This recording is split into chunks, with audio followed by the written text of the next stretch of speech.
Often what we think turns our partner on isn't actually what turns them on, and we stay lost. We feel confused about why do we not feel as desired.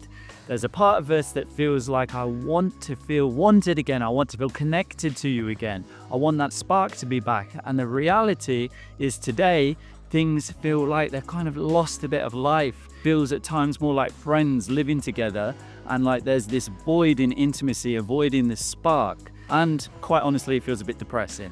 So in this video, I'm going to show you how to build back that feeling of desire so that you can feel the aliveness in a relationship again, specifically when it comes to the bedroom. I fixed performance anxiety for myself. I've now spent 4 years understanding this, and I have worked with guys in every continent around the world, apart from Antarctica, to be able to get sexual performance anxiety fixed. In many of the conversations that I've had with men, this has come up. I want to feel more desired by my partner. I want to feel more connected to my partner, whether it's spiritually, emotionally, mentally, physically. It's about this feeling of connection that has seemed to dissipate, that has seemed to disappear over time. It's kind of gone more and more and more transparent until we can't really see it or feel it anymore.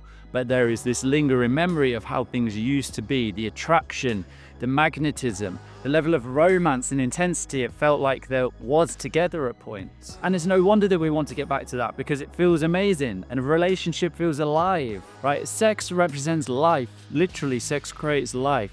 So it's a very helpful indicator in a relationship for how alive are things, or quite frankly, how dead are things. That sounds extreme, but if we're not having the kind of intimacy that we want, it can feel like we're a bit dead inside. So how do we start to change this? Well, first of all, we must understand what actually turns our partner on, not just what we think turns them on.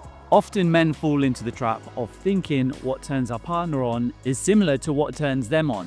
Perhaps when they see their partner in some sexy underwear, or perhaps when their partner initiates something. Quite often, this is different to what actually turns our partner on, especially if it's a male and female dynamic, okay? Either way, we often think that our partner is thinking the same thing as us when usually they're not. So we have to take time to understand what turns our partner on. This does not have to be difficult. We don't even have to directly go to our partner and ask them what turns you on, although that is helpful if we do that. But start by asking yourself this question. When is a time that your partner has told you or showed you that what you did turned them on? Let me give you an example. It could be how they looked at you after you did something. It could be the words that they said to you after you did something, or perhaps they did something physically. Think about that now. Cast your mind back to a moment in time where you could tell that your partner was turned on by something that you did. I'm going to give a couple of examples. It could be seeing you doing your job, seeing you presenting, or doing a work conference or a work event. It could be seeing you working out in the gym. It could be seeing you in the garden. It could be seeing you doing some housework at home. Anything. I'm just giving examples here. I'd like you to think about when is the time that your partner has told you that they found it attractive seeing you doing what you were doing, or hearing you saying what you were saying. And once you've got that, now I'd like you to think about what's something your partner has done that you found attractive. When did you feel it was really sexy or really hot? Now, this is just one example for each, okay? I'd like you to, after this video, go a bit further with this, to write down 2 or 3 examples, especially of what you did when your partner told you that was hot, what was going on. And then I'd like you to look at those patterns. Are they anything to do with sex? A lot of the time, they're not really anything to do with sex. Okay, I gave the examples about work presentations, doing some gardening, cleaning in a house.